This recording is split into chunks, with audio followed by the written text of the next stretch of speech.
just to give everybody the heads up for tomorrow, we've got a new video coming on, which is going to be everything that you can sow in July.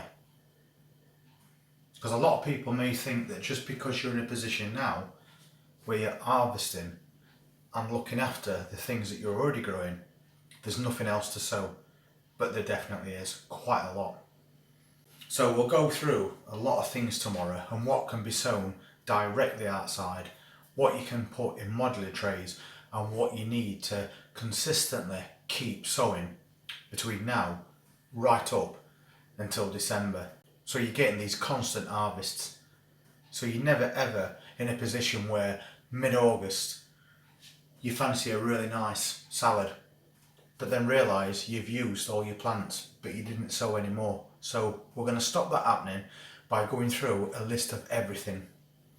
We'll put that video on tomorrow, and we'll also be talking about Christmas potatoes, because you can still sow potatoes now to harvest at Christmas, and there'll be new potatoes, but you've still got plenty of time to get those little seed potatoes, or do what I do, which I'll cover in that video tomorrow, because we want to keep getting these harvests for as long as possible, because there's nothing better than homegrown fruit and veg.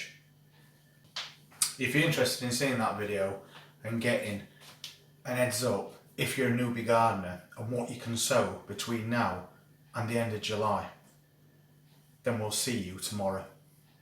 And if you're not already subscribed to this channel, please just hit that subscribe button, press that notifications bell, because we'll have more things coming up right up until the end of the year, just to make sure that you don't have an hunger gap at any point. I'll see you all there.